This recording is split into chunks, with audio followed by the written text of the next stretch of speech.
We have discussed the member is discussing me as No, if I'm no, no, no, contesting. no. Am I one of the candidates? Oh, well, thank you. But we are happy if we have demonstrated to the people of South Africa that we've scrutinized these candidates to the fullest ability.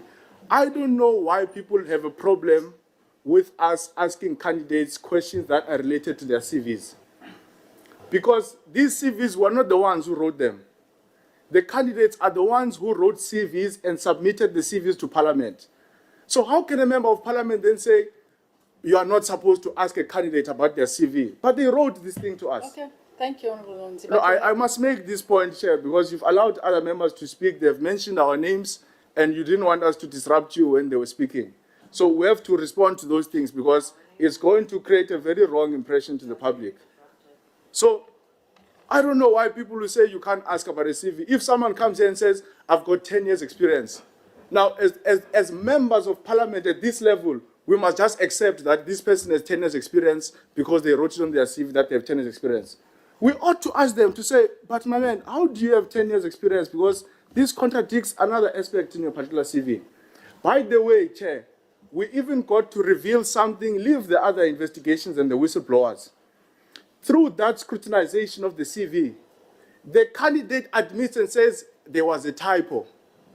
Okay, but that is something that we've managed to achieve. Now, if we're going to listen to what the fellow members of Parliament are saying, that we were not supposed to scrutinize, it means this Parliament was going to run with the impression that that candidate graduated in 2011, when by his own admission he's saying, I graduated in 2021. So why would someone have a problem with that particular revelation unless you are hiding something from the people of South Africa? So we are not part of any agenda that seeks to hide anything from the people of South Africa. If there are candidates who potentially committed a crime, who falsified the CV, who cheated Parliament, who lied to Parliament, who submitted false qualifications to other departments and municipalities in South Africa, we must be able to expose it here in Parliament, not behind closed doors, not anywhere else in Parliament. And if people want to defend criminals, if people want to defend criminality because it's the political party position they were given before they come to this committee, then they will be charged for that. But we must be able to say to the people of South Africa, even when certain members of Parliament wanted to defend a crime, we stood alone even though we stood on our own. It's fine. History will absolve us because very soon investigations are going to take place, certain revelations are going to be made. The people of South Africa must ask, when this question came before Parliament, which side were you standing on? Were you defending this or were you exposing it to the people? Because we scored these candidates one by one. So why are we hiding that, no, this candidate got 50 and this got what? No, I'm saying you'll clarify it for me, but I must mention it because the people of South Africa know that we have scored these candidates, but we're hiding their scores. The same way we wanted to hide that people falsified their CV, want to hide that someone graduated in 2021, you want to hide that someone has a typo in the CV. I don't understand this. This must be a transparent process. So please try to clarify. I believe that the people of South Africa know that we scored these people, and we must be able to put their scores there.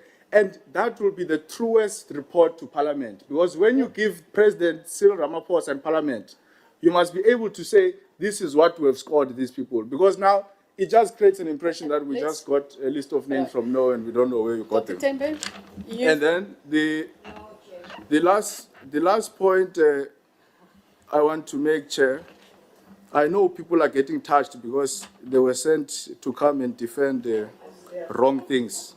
But we're here to speak truth to power. Chair, if it's I our may, character. I just before he proceeds, I think it is an injustice to members of this portfolio committee if we continue to allow such conduct.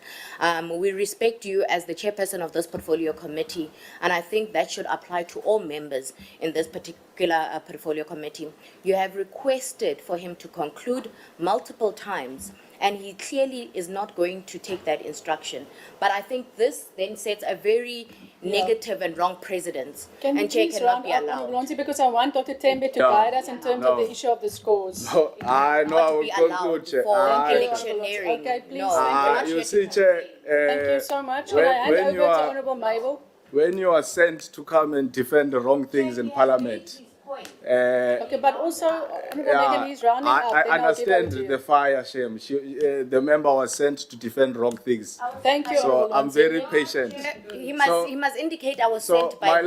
the last point No, that Chair, I cannot accept that. Honourable And I must Lonzi, be please. protected as a The- member of this the last- You portfolio are committee. protected. Can you please just... is interrupting me. The member is interrupting me. What she said, Okay, Honourable Lonzi, thank you very No, much. but for I've got the last point that I want to Yes, make. I was please. disrupted here. Please round up. Chair, I'm saying the whistleblower evidence that you have received, I believe that that must be made available to all members of Parliament because it's a very important information. Even the frivolous letter you must give us so that we can see and I will be guided with Dr. rubbish it, Tembe in terms of so that. I think in the spirit of transparency, everything that the committee receives from the public, it must be shared with us. If it's confidential, we will find creative ways, like last week of having a bulk file, so that we can see the tsotis that we're dealing with in South Africa. Thank you. Honourable Chauke Adonis. Thank you very much, Chairperson, for the opportunity. And I would like to start off by acknowledging all the candidates that submitted and put their names forward to be candidates of the NYDA board, and also those who participated in the interview process. I think it takes a resilient and forward and innovative young people who want to lead young people's agenda forward for them to put themselves to such public scrutiny, but also to come and display the capacity and capability.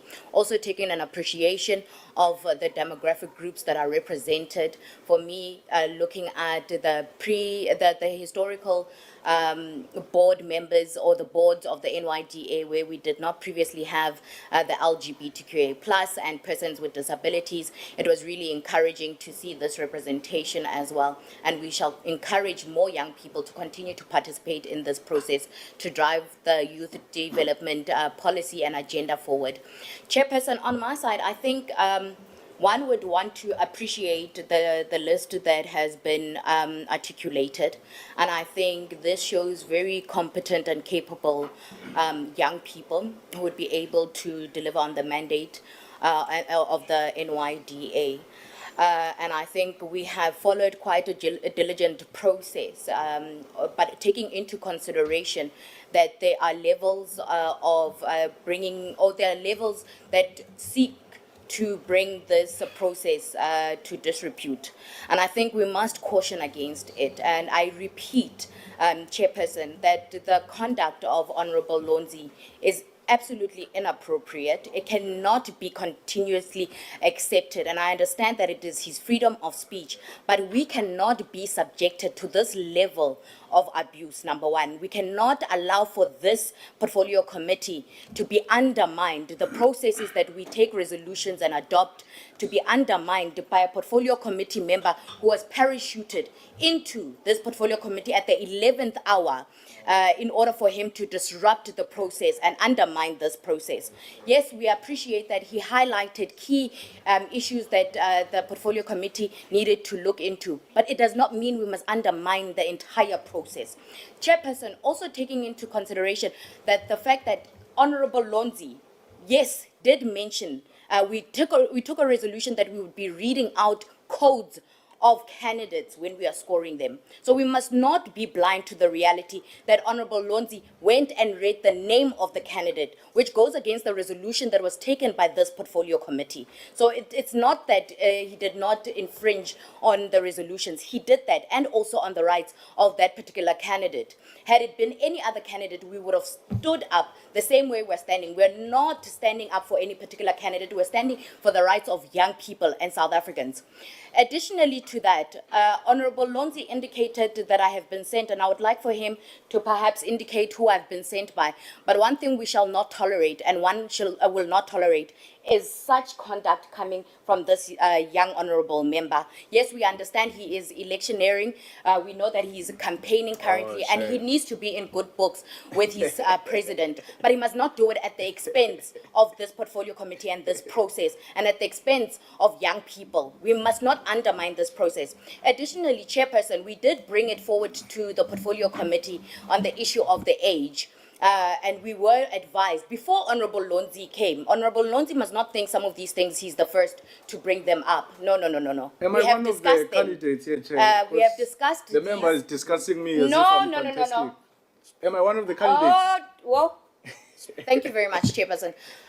We did bring it forward, Chairperson, to indicate that the candidates who have perhaps will be turning the age of 35 or who have passed the age of 35, and we were told that we would be then advised for further clarity. So this was previously brought up by members of the portfolio committee.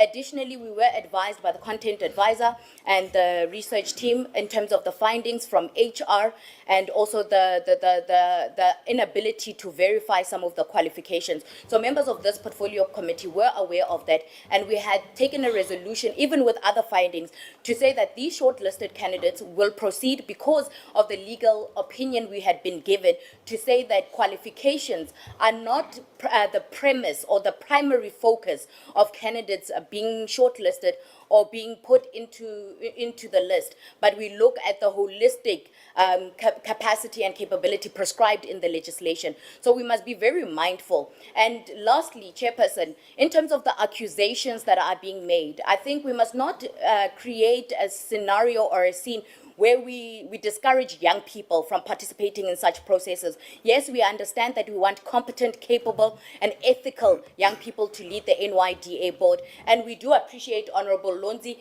for wanting and driving that, but he must drive it in an ethical and principled manner that does not put young people under scrutiny, that does not lead to cyberbullying, knowing that he himself is the one who's championing it. And not only one candidate, multiple candidates have been put under scrutiny and have been cyberbullied through the leadership of Honorable Lonzi, and we must not shy away from that. Thank you very much, Chairperson.